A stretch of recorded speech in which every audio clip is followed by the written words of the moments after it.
Just a quick overview, and this is something that I think is really important, and one thing that I try and explain to a lot of the people when I'm bringing them just through their essential training is that we tend to view this as our main machine. This is our anesthetic machine, and we refer to it as, our ventilator. That's the anesthesia ventilator. But in reality, it's not. It's 3 different pieces of equipment, and that's one of the things that especially people that work in intensive care or respiratory therapy, they get really confused when they start to get around our equipment because it's basically put together for convenience. So essentially what we've got are our gas mixers, we've got the actual ventilator itself, and then we've got the separate component which is actually scrubbing out the CO2, which you don't get in a lot of other situations. Conveniently, they've also placed on top monitors for us to make things more visual. That comes with any ventilator setup, but we're starting to see more and more of these married up where you're actually getting your vital signs composed on the side too. Now, I think that's important because when it comes to troubleshooting it, because they do interact, there are points where you can have interfaces not working really well, and that's when they often say if you're having trouble with the ventilator, you flip it to manual or you can switch it over to ACGO. Another thing too is vaporizers. So this one actually runs on cassettes. Now those cassettes are actually called Aladdin cassettes. They were invented about, 10, 12 years ago, which may seem like a long time ago, but in medical terms and equipment terms, that's actually pretty new. Some places have them, some don't. The hospitals that I worked at tend to have this sort of anesthetic museum of equipment that tends to run through, which we proudly say we do this so everyone learns how to use different pieces of equipment. But I also think it's just because that's what we have. So it gives you a little bit of experience. But the cassettes are different than the vaporizers themselves. They're a little bit more rugged, a little bit more durable. You can tip them, you don't have to worry about them.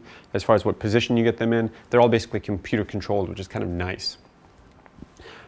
Other thing to remember is that when we actually deal with ventilation itself, we're dealing with different mechanics. And when we're dealing with the patient who's anesthetized or on the ventilator, the way the actual respiratory mechanics work are different. Even if they're spontaneously breathing, once they start getting anesthetized, we know that changes happen in their lung function, how things actually work. And for the most part, a couple key things that I like to reemphasize is that there's 2 essential forms of breathing that we have. We've got our intercostal muscles and we've got our diaphragmatic muscles. Now the intercostals are the bucket handle breathing where your ribs are really just getting pulled up to actually help with a lot of your breathing. That tends to fall away first. That's one of the areas that you get your most weakness with straight off the bat. You do tend to get a lot more of a decrease in your FRC. Your apneic threshold drops, so the CO2 that you're willing to tolerate as a patient who's under anesthetic tends to go up, especially if you start throwing narcotics on board. And then also your tidal volume and respiratory rate drop. If you ever get bored one day and you're just sitting around your machine, just put a mask on and just measure your own resting tidal volumes again. It's a good reminder of when we're spontaneously breathing, what we're actually pulling. And some of that is actually what led into our earlier beliefs of how to ventilate people. We were looking at people spontaneously breathing and how many mils per kilo they roughly had, and we sort of estimated that for mechanical ventilation, and we found it doesn't really work the same way. And now you're starting to see more and more of a focus and a trend on lower volumes and different pressures. But again, that's really essential because positive pressure ventilation, controlled ventilation, and anesthetized ventilation are all different ball games from actual awake spont breathing without any anesthetic on board. And the 3 forces that are really at play when it comes to breathing, spontaneous especially, are these: pressure, flow, and volume. And essentially when it comes to working with ventilators, those are the 3 things that are always going to be either controlled or what you're trying to figure out is being responded to. Spont breathing, it's all negative pressure ventilation, whether you're using more of your diaphragm or more of your rib cage to actually increase things in the flow that actually comes from it and your tidal volumes as a result. But one interesting thing happens when you actually go to engage the ventilator and how things actually change. And when you do that, you're actually separating the patient from an open source. So when you're engaging a ventilator and putting a patient on there, even the respiratory mechanics, even though those have changed, you're also adding all of this equipment to it also.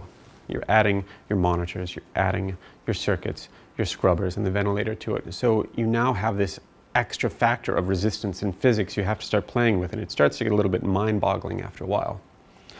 But ultimately, when it comes to ventilation modes, what I'm going to have you guys focus on are these 5 things. Because if you can remember these 5 things and look at them with every mode of ventilation, it'll help you understand the risks and the benefits and how it actually functions. Trigger, which is when the ventilator is actually responding, what actually triggers a breath. termination, what ends the breath, the timing, essentially what makes your respiratory rate, a variable parameter and a controlled parameter. And this is usually what most people think of when we think of ventilation modes. Which one are we controlling, which one are we actually setting, and which one is actually coming back. And again, when we talked about flow, pressure, and volume, you're usually controlling one and you're waiting to see what happens with the other. And that's how a lot of our ventilation modes are actually built together. But ultimately it comes into this balance, this sort of yin and yang, where you're controlling one and you're looking out for the other. And those two that we're usually looking for as either controlling or monitoring is pressure and volume. Often the way we think of it is we're controlling one and looking to see what happens with the other, or we're controlling the other and looking for the inverse at the same time, whether it's a volume-based ventilation to see what the pressures are, or pressure-based to see what the volume is.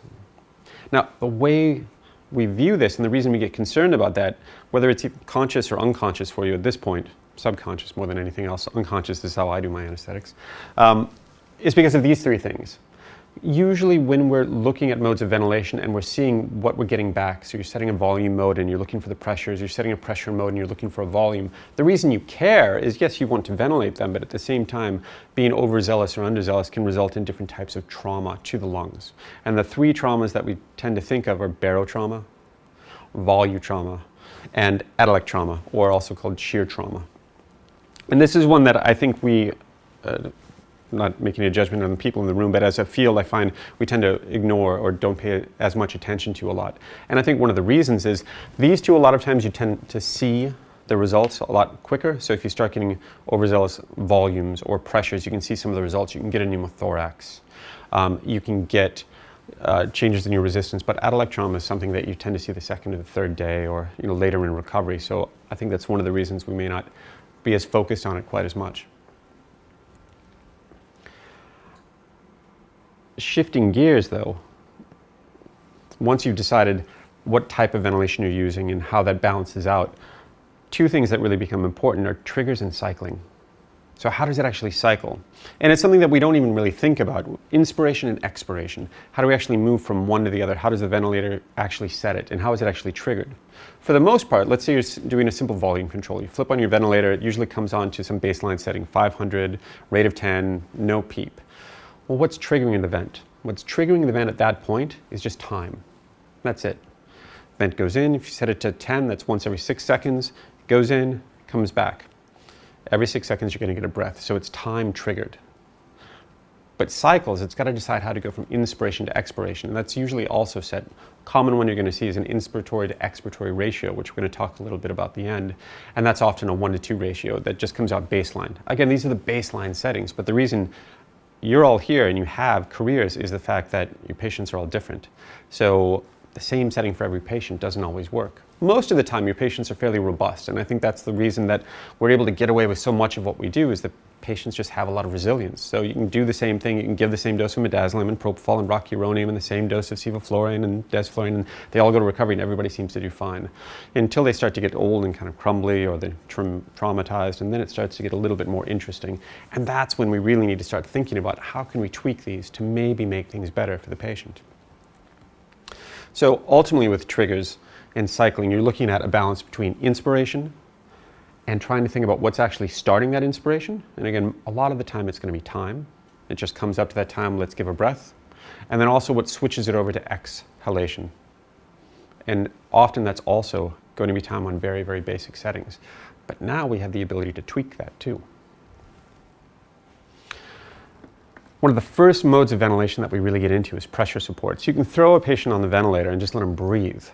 But like we said before, when you start getting someone who's anesthetized, their FRC goes down, tidal volumes go down, respiratory rate goes down, apneic threshold goes up, and then all of a sudden you've got all of this circuitry, which adds resistance. Old Hagen-Poiseuille law of physics. Diameter, length, they're all going to affect it and cause resistance, so it's even going to make things worse. So you add pressure support. And pressure support is there to really help do two things: overcome something, a lot of times just the resistance of the ventilator or the trouble from the ventilator, and also maybe the patient's own physiology. And it's this balance. A little bit more considered in intensive care when they're trying to wean someone off and decide are they ready to fly or not, do they have enough ventilatory mechanics to pop off the ventilator. But it's ultimately work of breathing done by the patient, work of breathing done by the ventilator, and finding this balance, because you can have too much on one end or too much on the other. Too much work by the patient and they're going to be struggling and straining. They may not get adequate ventilation. They may not get adequate oxygenation. Too much work by the ventilator and you may not actually be getting a good sense of are they ready to actually come off. And at the same time, the ventilator can overcompensate in some situations. So ideally what we're looking for is this nice ideal balance. Now what this balance is not the same for every patient. That balance may be that the amount of work that the ventilator needs to do is going to be a lot more than an average patient because you've got a respiratory cripple or someone who's very elderly and frail. But that's something that we decide on each case-by-case basis, but trying to find that ideal balance. And some of the settings that come into that are important. So one of the first modes that we actually look into is just basic pressure support ventilation, pressure support Pro in this case, PSV Pro. Now, the interesting thing about this mode, as one of the more basic modes that I see all the time, throw in an LMA, put them on PSV Pro, let them breathe. Put in a tube, you get them swamp breathing, put them on PSV Pro, let them breathe, is also understanding how it works with a patient. So it's got to be triggered, right? So something is telling that ventilator what the patient's breathing. Two usual forms of triggering a ventilator are going to be a pressure trigger or a flow trigger. Most of the time in anesthetics, it's going to be just one. Do you guys know which one that is? Inclination? New one's flow. Flow. Yeah. You can still get some that can switch into it. ICU ventilators, sometimes you can do it, but for the most part, we work on flow triggers. Now, that creates a sort of interesting situation because most times you're going to find this flow trigger comes up between 1 liter per minute or 2 liters per minute. It can vary. But the trigger in this case that you're looking at is going to be flow. So when it actually senses some kind of flow, it's actually going to give a breath. That's your trigger to actually start the ventilation. Now what terminates it though, because that's the interesting thing, because it's just giving pressure. You set it to 5 centimeters of water, you set it to 10 centimeters of water. It could just keep going. It could just be like turning on a tap. So what turns it off is traditionally an inspired time. And often that gets set at 1.4, 1.5, 2 seconds. But you can adjust that and vary that. But it's time limited. And we'll talk about it a little bit at the end just to summarize it. But the reason it's timed is instead of an inspiratory to expiratory ratio is you have no idea what rate they're going to breathe at. So if you say, give me a 1 to 2 ratio and they're on a spontaneous ventilation, you have no idea when the next breath is going to be. That ratio could be long, could be short. But when it gets difficult is, let's say they start breathing really fast and you've told the ventilator, make a 3-second inspiratory time and they breathe really, really fast. All of a sudden they start getting a lot of inhale time and not a lot of exhale time. But PSV Pro is interesting because one of the things it does is it allows you to breathe, but it has a backup mode. So usually as a backup you can set it, it'll allow you to actually flip back into some kind of a backup mode. So on these ventilators, I'm just going to start this one up. This one's got a nice touchscreen. You guys are welcome to hop up and hop down too. We're going to be going back and forth just to show things. But on this one, you can flip over to PSV.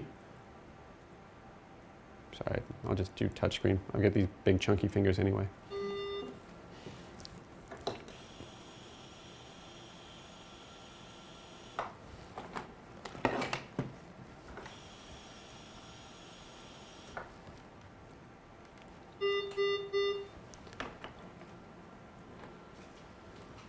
There we go. And what you usually find is it'll always ask you to set a baseline pressure. Sometimes it'll start you out at 5. This one I'm just setting to 10 with a pressure support of 8, right? It's also going to give you a respiratory rate. Now this one's coming up as 10. Now this is your backup respiratory rate, which is a lot like pacemakers. So if the patient starts breathing less than this, it's going to kick in and say, you know what, that's less than what I actually wanted you to breathe. So it's going to give you some kind of backup rate. So what I'm going to do is just set it to 10, and I'm going to breathe for it.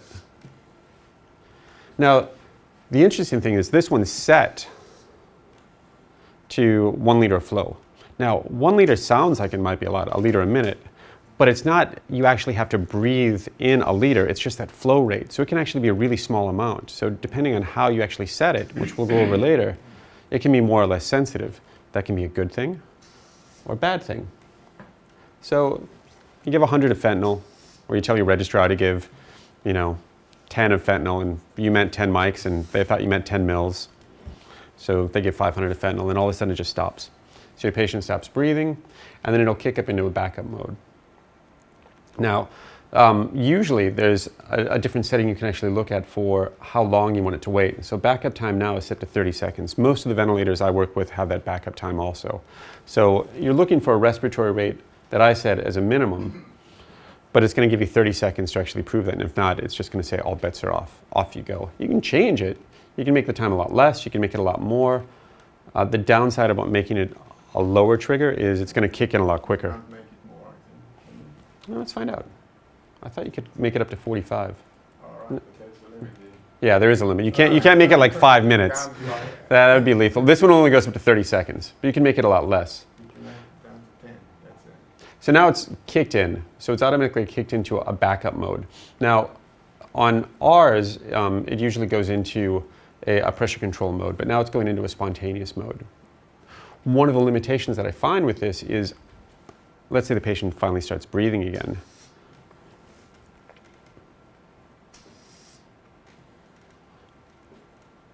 And it just allows you to flip back in. But it goes one or the other, that's the thing. You're either on pressure support, or if you've got an apneic threshold, it'll switch back. So PSV Pro, you end up setting your amount of pressure support you want. You set the baseline respiratory rate, and this is one thing that I find that a lot of people don't realize you can do. It'll often come up as just 10, but you can change it and set it so it's a little bit less sensitive if you want. So maybe you want your patient breathing at a rate of 6. You're trying to get them really narcotized, or you want to get less chance of the vent actually kicking in. You can set that as your backup, and that'll dictate when it actually kicks in. So PSV Pro, or just pressure support itself, it actually has 2 modes to it. So you do have the ability to set the pressure support component to it, but more importantly, you've got the ability to set a backup, which is just a nice fail-safe. A lot of the stuff we actually do in anesthetics has got duplicates, just to make sure that we don't make mistakes. May I have a question? Yeah. Please? Can you please go back? Yeah. The termination of the breath, which is obviously not time-driven here, it's obviously flow-driven. There is a percentage of the peak flow which the machine needs to say. What is this setup? It says usually 30 on the screen. So when you start up, the default for a termination is 30. What is it here? So you mean the... End of breath, percentage of peak flow, 30. Yeah.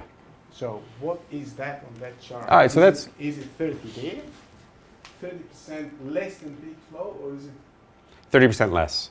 30% left. 30% left or less? That's the question. Left. Okay, so that's the 15 here. So, like in this case, so it's something that I actually bring up later on, but what it basically talks about here, if you're going by flow, so when it looks at expiratory phase, when it actually stops supporting it. So you look at your peak flow, and what it looks for is when you get down to, in this case it's set to 15%. So when you're at 15% of your initial peak flow, that if, in this case, that's what this diagram is showing it set off, then that's actually cutting out. So to get to 15, I have to dial here 15. Yeah. So end of breath, percentage of peak flow. Percentage of left. Yeah, end of breath. So again, the end of the breath. So does it mean that when I set it at 15, I have longer time for inspiration? Yes. Well, it's not necessarily longer time for inspiration. It's longer time that this is actually supporting you with pressure. So again, this is just telling you when to terminate the breath. So in other words, when is it going to stop? So if you see here, if you look at this diagram, it's giving you some pressure, and it stops giving you pressure here, so your lungs naturally deflate, the pressure goes down, and it's doing that at this trigger right there. Okay, I have an opposite view of that because I tested it on myself, and actually it gave me a lot more time to inhale with 75 setup. So we can test that later. Yeah, we'll give it a test and see. And again, we've got people from here. Back me up or correct me if I'm wrong, because that's an important thing too. It's one of those things I've never really understood properly myself, to be honest. I come from Siemens Servo and from Intensive, and I think this is not left, but this is the maximum flow, percentage of maximum flow down 30. When you get to 75, it goes further down and lets you breathe longer. That's how I set up my ventilators for pediatric induction on pressure support mode altogether. I don't back them, I don't use deep breathers, I just put them on pressure support mode and hang the mask on. Yeah. So it appears to be the real way, the other way around. The important thing is to check. We can check it eventually. Yeah, because ideally you could set it either way depending on how it actually uses it. So you could say 15% of end breath, or you could say 85% of flow completed. But it just depends on which it's set up for. So on this one, if you actually go to Where is it, the setup? More settings. setting, yeah, sorry. So this one says end of breath, percentage of peak flow. Flow.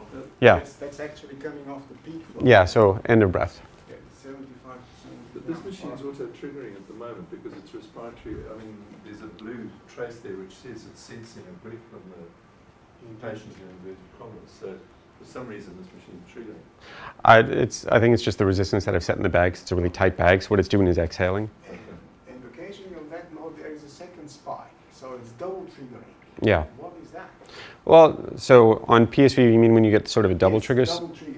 Sometimes it can be just sensitivity. So if you even just watch right now, just even flicking this. Apparently nothing changes to the patient, no one is touching him, and it's still double triggering. And even if I increase the flow trigger, it's still double triggers. I'm not 100% certain. One of the things that you do need to look at when it comes to supported modes is it's sensing the patient. Now, you can have oversensing, which can be an issue sometimes.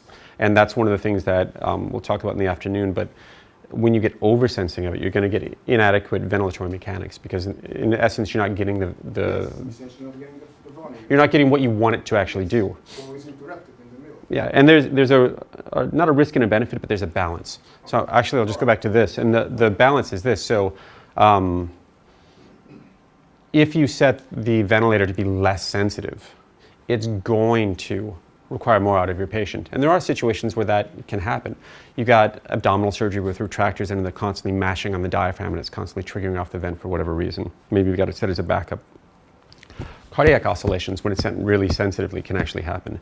You've got a long circuit because the head of the bed's down the other end, and every time they lean against the bed, they're tapping on the circuit. It can also trigger it. So you start making it more or less sensitive.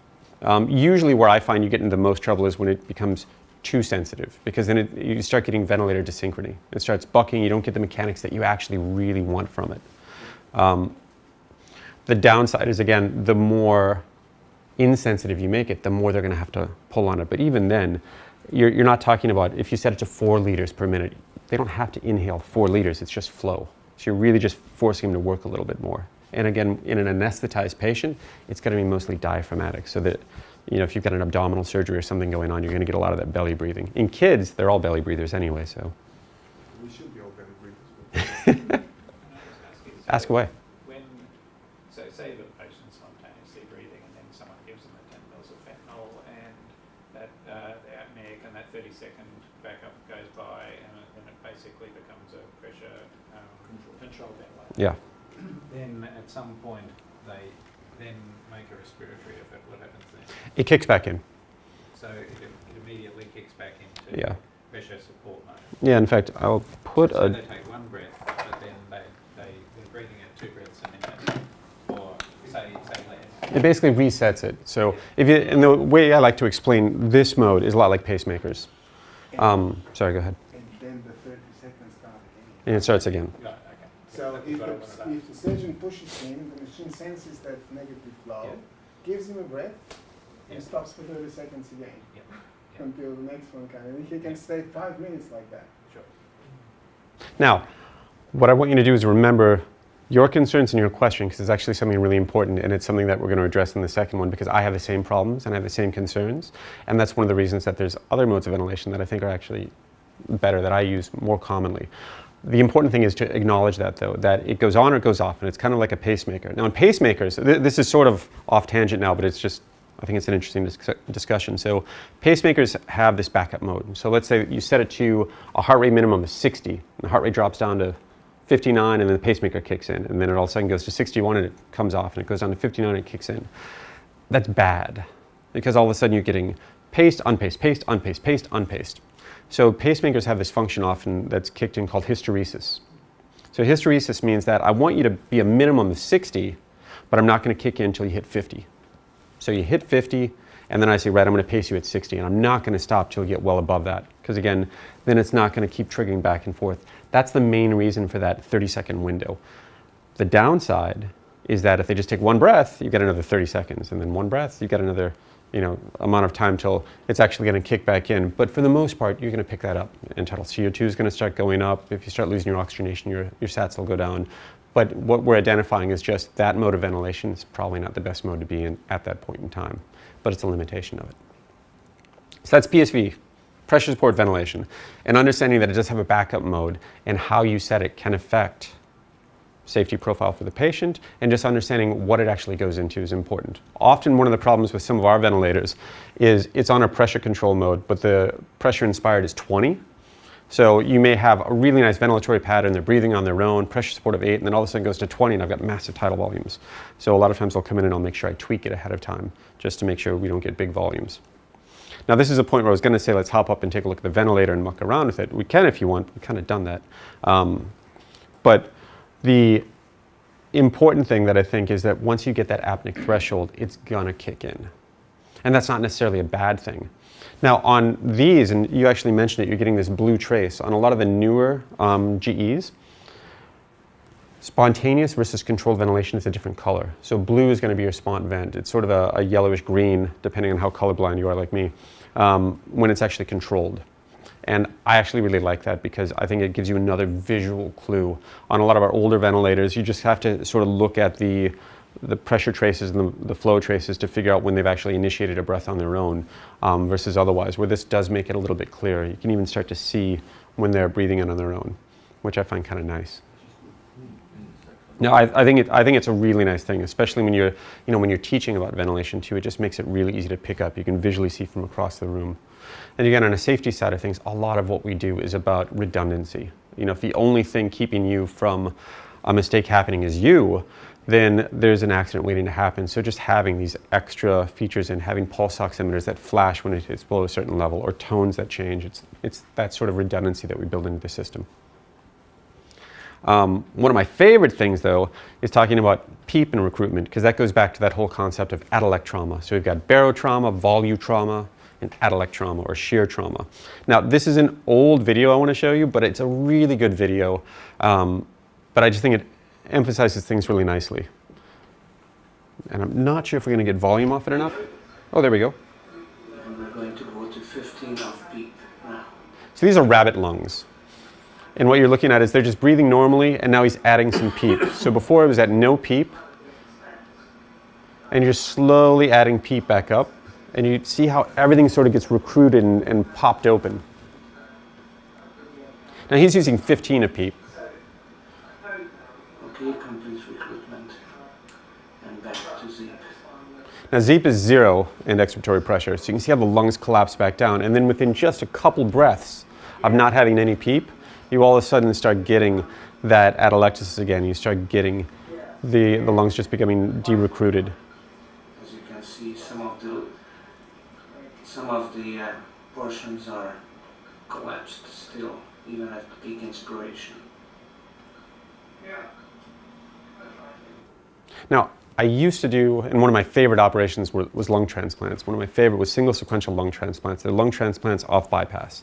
So you do one lung out, one lung in, the other lung out, other lung in. And it was the best way to learn how lungs actually work, especially recruiting and inflating them, because it's not, and this is where I find usually when I'm teaching people, it screws them up. They look at this and they think about PEEP and how it just holds open pressure, but this isn't how a lung acts. This is one alveoli. And in reality, to try and get recruitment, it's not about just adding pressure. It's almost like if you've ever bought something from a store and you're trying to get that sticker off and you're desperately just trying to get it off without tearing it. You add too much pressure and you tear it. You don't add enough and you can't get it off. And I think lungs are a lot like that. It's all about slowly working your way to get them open and sort of massaging them open. And that's what PEEP and recruitment is about. And the reason it's important is that the compensation I see often happen is when people start having trouble with their saturations, the inclination is to just add more FiO2. And a lot of times what's happening is if your surgery's been going on for a while, the patient's been anesthetized for a while, what they really need is to compensate for the fact that we have those anesthetized pulmonary mechanics, and we need to just give their lungs a chance to open back up again in a recruitment maneuver. I think one of the reasons we see less of it is some of the older machines where you used to just set the minute ventilation, and they'd have a button that would say like sigh, and there was sort of this really obvious big button just tempting you to press it, and you just see, I'd have medical students that would just hit it anyway because they're like, what's this? And lungs would blow up. But it's gotten buried in menus sometimes, so we don't think about it quite as much. One of the ways you can look at recruitment, though, and the sort of mechanical ways you can do it, no matter what kind of ventilator you've got, is this sort of stepwise pattern. And this is one of the things I teach when I've got long cases, colorectal cases, AAAs, things like that. Patient saturations have started to falter a little bit, and I come in and I always set the FiO2 around like 30, 35%. And when I come in 2 hours later and that's at 50%, 60%, I always ask why. Sats are fine, absolutely, but they've been just ratcheting it up. And I say, you know what, let's try something. So what I do is we put them on pressure control. And it's important to keep them on pressure control, but we set the PEEP at 0. And then all we do is we keep the pressure control level at the same, and we just start ramping things up. So I'll go to 5, then I'll go to 10, then I'll go to 15, and I usually do a rate of 10, like 3 seconds. We'll do about 3 or 4 breaths, and we'll just let it go up. And we go all the way up to 20. So in essence, you're doing this over about a minute, minute and a half. And just slowly winding things up. And what I'm paying really close attention to, again, you control one variable. In this case, we control pressure, and we're looking for that other variable, which is volume. So are you changing the inspiratory pressure at all at the same Just the time? PEEP. Yeah. Just the PEEP. Everything stays the same, and what I'm looking for is what does the volume do? Now, I made these numbers up. These numbers are made up. But you're looking for the same kind of thing, and this allows you to do 2 things. One, it's giving you a bit of a recruitment maneuver because you're just slowly ratcheting up the PEEP. Just like those rabbit lungs, each breath you're giving it a little more pressure, working on popping them open. But to find out when you've not only finished it, but what your ideal PEEP is for that set of lungs, you're looking to see where the tidal volumes are kind of nice and even, because you'll actually see them go down. Same thing with the heart. Starling forces, you get to this point where the cardiac myocytes are a little too stretched out and all of a sudden they're not reacting as well because you don't have as much compliance left in the system. Same thing with the lungs. They act the same way. We're doing this for a brief period of time just to see what happens. And then what you can do is you've essentially recruited at this point. So with a PEEP at 20, I'll actually just hold it there for a good 30 seconds, and then I'll work my volumes back down. And you ratchet yourself back down. Oh, sorry, I hit the wrong button. You work your way back down that PEEP ladder again. So 20, back to 15, back to 10, back to 5. And what you usually find is right around usually almost the same level, you're going to have your best tidal volumes. So what you've done in 2 steps is you've found an ideal PEEP for that patient, and you've also done a really nice recruitment maneuver, and you've just opened up a lot more lungs. Often recruiting up to a third of the lung space, you just get a lot more gas exchange. Because essentially up to that point, we know when we've got someone on a mechanical ventilation setup and they're anesthetized, you're getting a lot of shunt. You're getting a lot of alveoli that just aren't being ventilated, so the blood just is going by. So unless they've got some problem with their heart where they just aren't getting good perfusion, there's no reason their sats shouldn't be able to be maintained on something a little bit over room air. It's just getting that lung function to actually kick back in. Yeah. So do you say that actually you're not doing manual recruitment maneuver? I'm not saying you can't. I'm just saying, you see, that. So if I could. This is the way you usually do it. This isn't the way I usually do it. You're teaching. Yeah. All right. So, well, I'm trying to teach you a couple things because the way I do it requires, it depends on your ventilator. So what I'm trying to show you is that no matter what kind of setup you've got, if you can adjust the PEEP, you can do this. And this is a very objective way of doing it. Now, there's manual ways you can do it. Like when I'm actually physically looking at a set of lungs in front of me, I'm watching them and I'm sort of adjusting it because you can see everything kind of pop open, add a little more, maybe a little less, change the volume. Like, you just get a great feel for it. But if I'm on the phone with someone and I'm helping them troubleshoot something, or I'm trying to tell someone this is exactly what I want you to do, because it makes it easier for us to standardize it, this is just a really nice way of doing it. You go up by 5. I mean, you could say I go up by 6. Okay. Doesn't really matter, but it's just this objective ladder of ratcheting things up and ratcheting things down. It's also a great physiologic experiment because while we're going there, it proves the point, because when you're looking for these numbers, they don't lie. So when all of a sudden, and you'll see this light bulb flick on in their head where you get to this point where all of a sudden the tidal volumes just get better. Now, and all you've done is change the PEEP. And then you come back down and they're markedly better and the sats go up and you crack things down to a lower FiO2 and they go, oh, that makes sense. The way I do it is slightly different. Leave them on volume control and add a bit of PEEP and watch what happens to the pressure, the peak pressure. And the peak pressure will often stay the same, but the compliance goes up. Yeah. And so you're moving them up the compliance curve. And so you don't have any increase in airway pressure in spite of the fact that you add a PEEP and you bring volume on top. So it's exactly the same. Yeah. thing in a different It's way. just that objective stepwise fashion of kind of going up. And what you said is really important, again, identifying I'm controlling one variable and now I'm going to look at what happens to the other one. And that's usually what we do with these modes, you know, especially if you're setting pressure control. You set the pressure and you're saying, do I have adequate tidal volumes? Yeah. Do you leave the beep on for pressure support basic row? Um, How much do you leave there? I usually do. How much? Is there a limit on you? I don't want to say there's a limit. Usually anywhere. Can you see someone with a beep of 10 on PSV Pro? You can, but if they're breathing spontaneously on their own, one of the things you got to ask is, you know, what's really driving that PEEP? So morbid obesity. You got somebody who's maybe a little head down. You got them someone breathing for whatever reason. Like I can give you a dozen cases in my head. You've got someone who's got an anal fistula. It's a 15-second case, but you decided to intubate them anyway just because they've got reflux and maybe a difficult airway, so you intubate them. But they're in T-Berg, legs are up, and that pannus is just sitting on the chest. It's not even here anymore. It's just sitting on the chest. That's all just dead weight that's compressing it. So absolutely. But that's I think the really interesting thing about what we do is we have to assess the patient and decide what do we think you need. But the important thing is if you're doing something that's a little off, not the norm, but from your usual formula for somebody that you'd expect, you just need to identify why.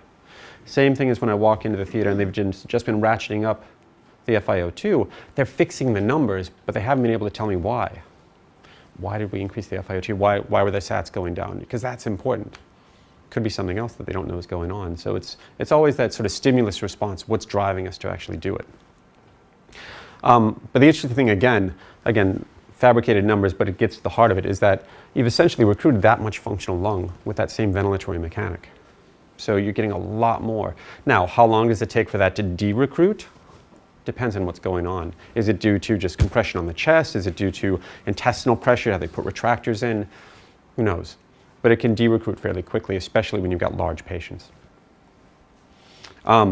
Usually what I do in this case, so let's say I do flip this over, so I'm going to put this on pressure control. Now, you mentioned a really easy way to do it too by going to volume, but if I just put it on pressure control ventilation, and let's just say we set it to, let's see what this lung actually does.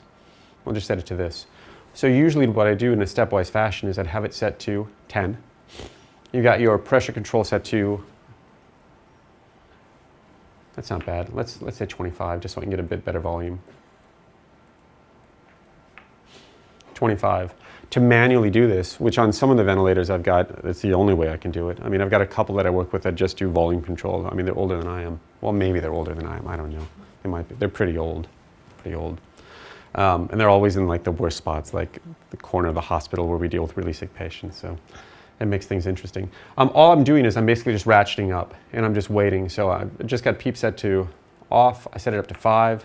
And all I'm doing is I'm giving them a good 3 breaths. Now at a rate of 10, that means 6 seconds for each. So you're dealing about 20 seconds. And then I just wait. And at the completion of the next one, I'm just going to ratchet it up again to another level. And ideally what I'm looking for is I'm looking for this change. Now, you're not going to see that here because I've made a few lung models, which I'll be happy to show you how to make because I think some of them are cool. One of the ones I've been trying for the longest time to come up with is something that mimics atelectasis. I've tried putting clay in there, glue, paste, different things like Velcro. I've tried magnets. I can't get it to work. So if you come up with any really good ideas or have any ideas aside from using like sheep lungs or something, let me know because it's really hard to simulate. But essentially, you just ratchet it up, and I'm just paying attention to the volumes, and I'm seeing what goes up, what goes down. Now, realistically, this bag does have its own compliance curve. Like if we actually found this would have its own kind of Starling force to it also. So we could actually even find this where there's an ideal pressure level where we're going to be stretching it too far. It's just well beyond physiologic limits usually. You're dealing with pressures of like 50. And the ventilator gets really mad at me when I try and do that. So you could actually find that on this, but the ventilator gets really mad. But as you can see, our tidal volumes have actually gone up on this one. So we started out at 500. We're at 800 now, because again, we've been sort of pushing things along. That's because the balloons wall are getting thinner. Yeah. The radius is increasing. Eventually, it's just going to, and that, my friends, is a combination of volume trauma. Yeah. You can easily use that if you're blowing into yourself.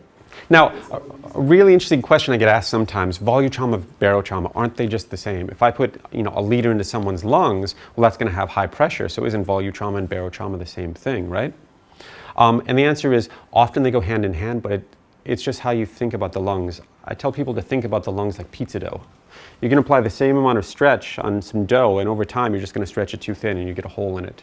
You haven't changed the pressure, but you've changed the volume, and the lungs are fairly similar in that also. So you can have pressures that are reasonable, but put way too much volume in. So again, that balance of I'm looking at adding pressure, what are my volumes? You can add too much volume without too much pressure. But that brings us to this other interesting question of that involves taking control. So you're going from a spontaneous mode to a controlled method of ventilation. The only trigger that's there is usually time. So you're telling it, breathe for me every 6 seconds, respiratory rate of 10. You're taking control of the patient's ventilation. Now, the trouble with that is if the patient does start to actually breathe on their own, you get ventilator dysynchrony, or as what we like to call bucking. Now, there's a lot of different studies that have looked at it that I find really interesting, but nobody likes it when the patient bucks on the vent for a multitude of reasons. What do you guys think, or what do you worry about when patients start bucking on the vent? It also depends on what kind of surgeries you may be involved in more commonly. Interferes with the surgery for a start. Yeah. Wind this back down. Everyone in the room thinks your patient's awake. Yeah, that gets kind of annoying. Patient's awake. Do that so I don't waste too much gas. Yeah, they think your patient's awake. Let's say it's a carotid they just finished. And you're likely to get other changes that you don't want, like hypertension. Yeah. And venous hypertension with head and neck More stuff and bleeding. bleeding, and surgeons get irritable. It just screws everything up depending on what's going on. Surgery gets in the way. If it's an abdominal surgery, if it's a laparoscopic surgery, they start valsalving. If it's an interventional radiologic case, if it's a craniotomy, it gets kind of complicated. But then on top of it, you're creating this dysynchrony that ventilation-wise causes issues. So Then your CO2 starts going up, and then you get into a vicious cycle. What is exactly bucking on the tube? bucking on the tube is just it's a common term that we use for ventilator dysynchrony. So the patient's trying to breathe, but the ventilator is not actually supporting their breath in an appropriate way. So you're on volume controlled ventilation, and the patient tries breathing on top of it. So they try exhaling while the vent is trying to inhale, Okay. so that you end up with this mechanical dysynchrony. And that can cause problems just ergonomically with doing an operation, can cause problems based on what you actually have going on in the theater, if they're in Mayfield pins, if they're prone, worried about them possibly waking up. But it also creates pulmonary issues. And the main reason it does that, I'm just going to end the case for a second, is that balance. So if you remember that video of just those rabbit lungs collapsing on their own and the shear forces that are going on, when you get ventilator dysynchrony, not only do you get this sort of annoyance that the patient's sort of bucking and things are moving and no one seems to be very happy, but it's putting different stresses and forces on the lungs at the same time. So most of the time we try and avoid it. Patient starts breathing up a little bit, you respond. You overventilate them to drive down their CO2. You give them narcotics, you give them paralytics, you give them something, you change the gases. You say, all right, they're responding. But we usually try and avoid it most of the time because we just don't want them to be breathing at that point. But a more important point is that you don't really want them fighting against that ventilator, because now you've got these mixed mechanics of an anesthetized patient who's not using normal respiratory mechanics fighting against a ventilator that's trying to open up their lungs, and it creates issues. Somebody once said a very good thing: the ventilator is fighting the patient, not the patient is fighting Yeah. the ventilator. And I think if you think about it in that terms, then you can adjust the ventilator rather than adjusting the patient. And that's, yeah. That speaks to a lot of philosophy that I talk to a lot of people too about what they're dealing with. You know, the patient's waking up, so they give them rock uranium. I'm like, well, that doesn't change whether they're waking up or not. It just changes whether they move or not. So volume control ventilation, one of the most essential modes of ventilation that we use all the time. Now, volume control, again, looking at those 5 parameters, what's the timing? Timing is the rate that we actually set. So we set a rate of 10, that's commonly what kicks in. So a rate of 10, that's every 6 seconds, it's going to give you a breath. Now, what's the trigger? Well, the trigger is time, but the trigger to cycle through inspiration to expiration is this I to E ratio, and it's often 1 to 2. So if you do just the basic math, respiratory rate of 10, that's 6 seconds, and I to E ratio of 1 to 2, that means 2 seconds in, 4 seconds out. So automatically you've told the ventilator, I want you to give this volume. Every 6 seconds, after 2 seconds, stop giving this flow, and then let the patient breathe, and then back we go again. What it basically looks like is this. So there's something we control and something we get back. I'm telling the ventilator, give me this volume. It's going to do it at a set flow. So there's a basic flow that it usually comes out with. So you're immediately going to get this steady flow. So it's constantly flowing in till you get to this volume. What varies is this pressure. So just like we said before, there's that yin and yang of if you're controlling volume, you're looking to see what the pressure does. If you're controlling pressure, you're looking to see what the volume does. These traces are going to look almost the same when you flip it for a pressure control mode. It's just what's being kept constant is different. So in this case, it's flow till we get to this, and we're looking to see what pressure does. Often we've got pressure alarm set. The standard one that you usually find is 40 centimeters of water.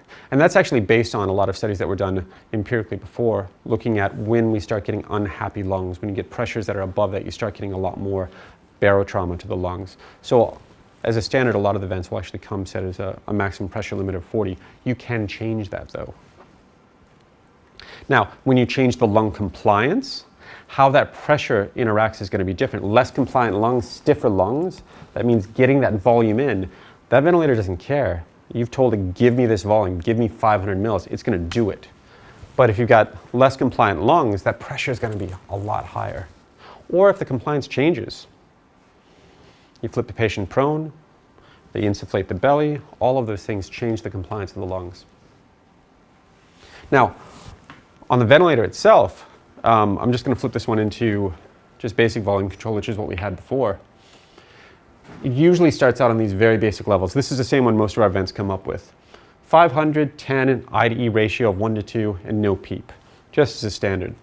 Now, that doesn't mean that's what I always want, but it usually comes up that way. As you change things, like let's say I change the rate to 20. Now this one, you'd have to come up to actually see it, but this one does this nice little calculation that I usually have to do in my head. At the very bottom, it's actually going to tell you what your inspired time is. So just so you don't even have to do the basic math, it'll actually tell you when you're winding it around. It says, all right, you're going to do a respiratory rate of 10. Well, that's going to give you an inspired time of 2 seconds. You're going 20. That's going to give you 1 second. You know, going faster, which I don't think it'll really, I've never even tried. It gives you a much smaller ratio. That's based on your I to E ratio. So respiratory rate of 10, I know it's going to give me an inspiration time of 2 seconds, unless I change this. And right now it's telling me again, you're currently set for an inspiratory time of 2 seconds. I can wind it down to 3 seconds. You can do inverse ratios up to 4 seconds, which we'll talk about in a little bit.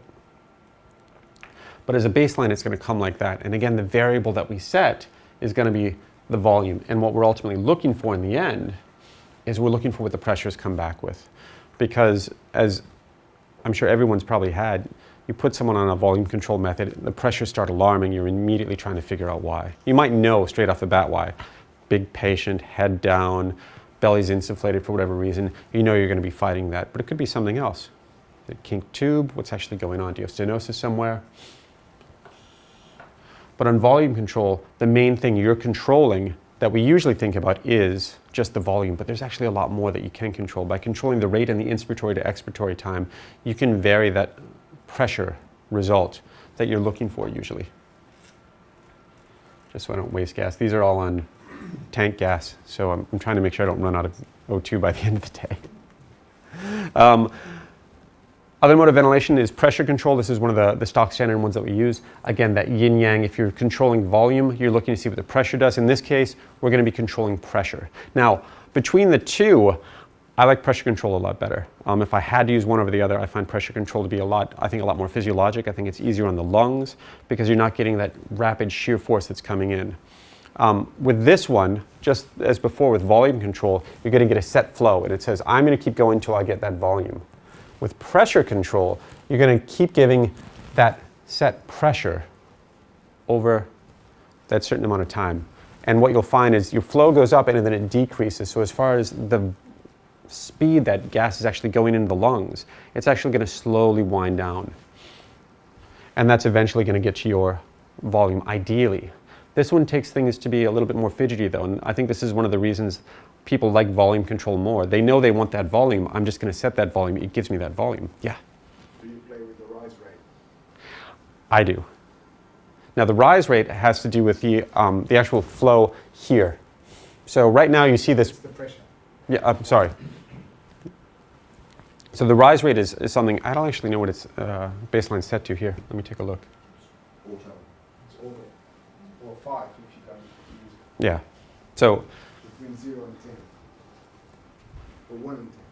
trying to think if I've actually, I know I'm talking about that. I think I've got that on the afternoon session to talk about too. But the rise rate is usually set to auto. And most of them are set to auto. On these ventilators, sorry, just so it doesn't alarm. You can alter it so it actually goes up more gradually. Now, why would you want to do that? Depends on the lung pathology that you're actually dealing with. When you get a lot of sick, now, did you say you deal with kids a lot more? Well, they'll do everything, but I'm just asking about your arguments. What do you use with it? I don't mess with it too much, to be honest. You don't? I show people how it can actually affect the curves themselves, but I usually just leave it on auto. Okay. So my personal experience with it, I delve into it because I think it's important to know, but most of the time it's actually automatically just set. So I don't have a lot of personal experience delving with the different levels. There is a laparoscopy long case with a lot of gas insufflation, a lot of capnoperitoneum, a lot of CO2, and huge pressures. So that's where it's getting beneficial, not before that. Otherwise Yeah. it doesn't matter. And that makes sense too, because again, you're fighting that, one, the CO2 levels, and also that back and forth pressure between the belly. CO2 and tidal goes to 90 and above, and that's where you start playing with it, and it gives you about 70 to 60. Yeah. Same issue though, you start getting a change in compliance. Now in one, you're going to get a change in pressure and volume control, the lungs change in their compliance, they get stiffer, or things have actually changed externally. You're going to get a change in your pressure. It's going to get a lot higher pressure, but this time we've set it to a stock standard pressure. The volume's going to change. And that is not unusual, and that's one of the things that people find very fidgety about pressure control, and I think one of the reasons I see less and less people use it is you have to pay attention. You put the head down, you put the head up, they inflate the belly, they put retractors in, all of a sudden your volumes are constantly changing. It's kind of like that art line. You know how it's nice when you just mount it on the bed goes up, bed goes down, everything's nice and stable, you don't have to worry about it. But when it's not, and the bed goes up and bed goes down, you're constantly winding it up, and winding it down, and winding it up. Basic pressure control mode requires that, and it gets a bit fidgety for people. Yeah, put it at the tragus. So it gets fidgety, and I find that because of that, some people, I think, shy away from it because volume control just seems easier. I'm thinking in terms of volume, I just want this ventilation per minute. I'm going to set it to that. Now, again, one of the things that we just showed on volume control is you're basically setting just the volume, and you can affect the IDE time. On this one, it's the same thing. You're setting just the pressure, you set the rate, and again, you get your IDE time. And on this, it does give you that nice little graphic just below that'll tell you this is how many seconds it's going in. It's not that hard to do the math for the most part. You just divide it out. But it just reminds you when you start to get into shorter and shorter times, because that's going to change how the ventilatory mechanics actually work. Usual pressures that you're going to need can vary quite a lot. And again, physiologically, once you start to get up into levels of 40, it gets a little bit more complex. But on this plastic lung, it usually likes pressures around 20. But we're going to talk about one of the limitations of pressure control. So even though I like pressure control as a better ventilatory mode, it's got a lot of limitations. One being that it is a lot more fidgety. You're constantly having to adjust it based on what's happening. But there's better ways of going about it and doing the same thing that you might do manually throughout the case. The reason I like pressure control more than volume control has to do with this whole idea of ventilation versus perfusion. When you're breathing normally, spontaneously, you get negative pressure ventilation. Bucket handle breathing, opening up your lungs, diaphragm going down, causing this negative intrathoracic pressure, which is pulling gas in. It's also pulling blood into your lungs. So you're getting good perfusion too. With volume control versus pressure control, we have this idea of good ventilation, good perfusion, poor perfusion. And it's this idea that as you increase the pressure being pushed into the lungs, you're going to be also squeezing out some of the blood flow. So as you go too high, you may get more gas going in. Again, not talking about recruitment, but more gas, but you can actually decrease your perfusion. Volume control ventilation a lot of times tends to do this big spike. So you'll start out in areas where you've got less ventilation, good perfusion, but then often kind of peaking up. So as an average, you're going to be going back and forth. But with pressure control, and the reason I like it, is that you can set that pressure so ideally you're not decreasing the blood flow that's actually going through, so you're not getting so much shunting that's actually going on. Again, this is minusing the idea of recruitment and actually opening up the lungs on their own. It tends to be a little bit more physiologic for just keeping that. Now that's assuming you set it to the right level. If you set it to 40, you're going to be sitting up here the whole time. So you do have to find just where that happy place lives. And one of the ways that I like to do it, like I said in the beginning, is you can sort of march things up and find where you get a nice compliance change in the lungs, and you tend to open things up. I'll ask one question here. Yeah. When I misestimate the patient's compliance and set a pressure of 15 or 20, suddenly I discover that they're getting 1.5 mils per kilo tidal volume. For a short period, you're talking about volume flow. Do you think that matters for a short period of time? Was it long term? Now, again, this is me personally. You know, again, I just, on a lot of things, I just use logic for it. I don't think it matters in the short term or the long term, because ideally we should be reacting to the patient's condition. So you're going to have periods, you disconnect from the vent, you're going to lose all your PEEP. They're waking up. You're going to have different ventilatory mechanics. So, you know, when you're adjusting that, just being aware that you may be getting atelectasis, you may be getting collapse, or you may be getting overdistension, and adjusting it. I think that's the important thing. But it is something to pay attention to. Now, one of the last things, just to sort of summarize those two modes and contrasting them again, is with volume control versus pressure control. Again, with volume, you're telling it, I want this volume, I'm going to get this volume. So it's going to set a flow to get there. But your pressure is going to be the thing that's variable in the price you're going to pay one way or the other. With pressure control, you're saying, give me this no matter what, because I want that to be limited. I want to avoid barotrauma. I want to avoid overpressurizing the lungs. But the thing that tends to suffer and can suffer is your volume. Because depending on what's actually going on with the patient, you may get more or less. I actually worry more about getting too much, which is one of the things we'll talk about in the afternoon. Last thing, SIMV, spontaneous intermittent mandatory ventilation. Sort of a weaning mode that was often brought up in intensive care, and I don't know how much it's actually used in intensive care anymore. They've got a lot more complex methods of ventilation than we have.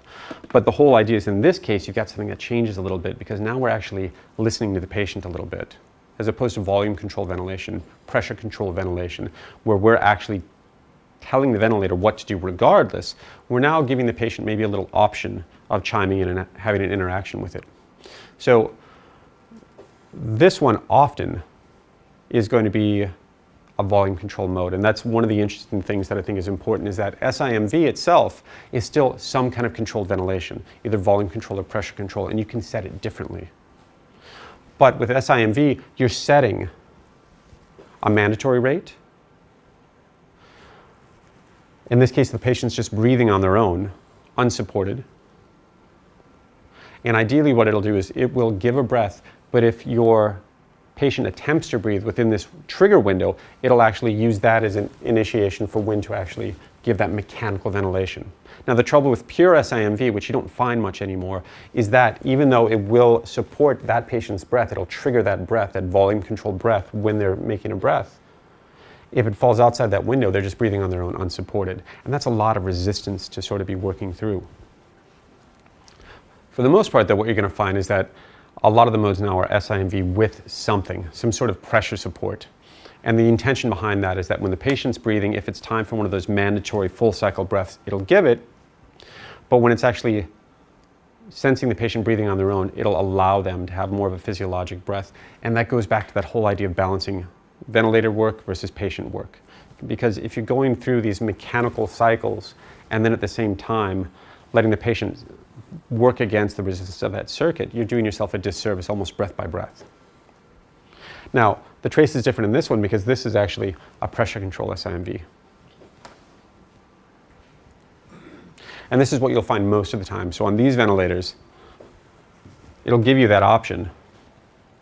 I can't actually just set normal SIMV, but I can do SIMV pressure control or volume control, which is something we'll talk about. But if you set just normal SIMV, it comes up exactly like you would with your volume control. It's going to ask you for a volume, but then it's going to ask you for a pressure support that also comes with it. And then you basically are setting both of them. Now, where it starts to get a little meta with these is when you start thinking about how is this actually going to trigger. So you've got SIMV, it's allowing you to breathe. And this is one of the misconceptions I find that people don't realize, is that with SIMV, it's going to breathe for the patient. It's got a preset limit, but it's still going to try and synchronize things a bit. So it's not the vent's breathing or the patient's breathing. Sometimes it tries to marry them up, and that all involves understanding this concept of trigger windows. So we're going to talk about windows for just a couple seconds, just not these kind of windows. We're going to talk about this window. So, and this is something you can adjust. I don't usually muck with it too much except to make a point. But the whole idea, just like we were talking about before, and the only reason I'm mentioning this now is because maybe it's mentioned as a different percentage when we talked about what ends the ventilator supporting, if it's 25% of peak flow or 15%. In this case, what we're talking about is windows. So you've got an inspiratory to expiratory window. So the vent's giving a breath, boom, and then it stops. And as soon as it stops giving a breath, you're in this exhalational window, your E window. You're at 100% of it, you're at 75% of it, you're at 50% of it, you're at 25% of it. And what you can do is you can set when the vent is going to support that next breath. Not pressure support, but allow you to trigger another full breath. So that's the trigger of the mandatory ventilation as Yeah. opposed to the support ventilation. Yeah, so if it's outside that window, it'll allow you to actually do a pressure support breath. So if it senses you doing that, to avoid bucking, it'll give you a pressure support breath. But what this allows you to do is to give more of those mandatory ventilations. So it's giving it to the patient in that set mode when they're actually inspiring and sort of triggering the vent. Now, a lot of them will come set at what's called a 75% window. So it basically says it'll give you a little time before it'll actually trigger off another breath if it senses the patient breathing. Now, this is important. You know, you'd say, why don't you just set it at 100%? If the patient breathes, let him breathe. Well, you need to let him exhale. You need to give them a little time to decompress, because otherwise you get auto PEEP and you get stacking up. We're running a little short on time because I know that we're running tight before. So one of the last things I just wanted to talk about in this session is this whole idea of I to E time versus time inspired. They're both meant to do the same thing, but they're really important for reasons that we sort of mentioned before. Some of the ventilation modes have an I to E time, volume control ventilation, I to E time, pressure control ventilation, I to E time. SIMV doesn't. So when you switch it into SIMV, in this case, you got to delve into a little bit more, but what it's going to give you is a time inspired. It doesn't give you an I to E ratio. And it's because it can't. Patients breathing at a rate of 10, now 11, now 14, now 12. You can't set an I to E ratio because it doesn't know what the respiratory rate is. So you tell it a time. So right now the time inspired is 2 seconds. So it's saying for every breath, we're going to give it 2 seconds. The only time that becomes tricky is if you've got a really tachypnic patient that's breathing at a rate of 30, that means they're already breathing at every 2 seconds. You need to adjust this. Now, I don't know if the newer modes actually will trigger that and let you know that you're... If you go up or down, it'll adjust its time inspired, just as you said. Perfect. But that's the important thing to understand why some modes will not show you an I to E ratio. It's because there is no ratio. It can't do it. That's why it has to be timed. One of the things that makes life difficult though is that if you're in a volume controlled mode, the inspiratory flow rate is driven by the time inspired. And Yeah. if you end up with a short time inspired, you may get Really, really fast flows. and that may end up with high airway pressures. Yeah. And that's why we have jobs. I'm being kicked out of the room because I guess we need to get you guys going. Usually I talk too fast, and I've actually talked too long this time, which is very unusual for an American. There's a second session where you do have to listen to me again, but the nice thing is you'll have a coffee in hand, so it'll be a little bit more tolerable. But kudos to you guys. Nobody fell asleep. And in the afternoon, we're going to talk about the more fun modes of ventilation, which I find really interesting and what I think this is really all about. But the morning session was really just to put things in perspective, fill in any gaps, and go from there. But thank you very much for your attention. Thank you. Thank you.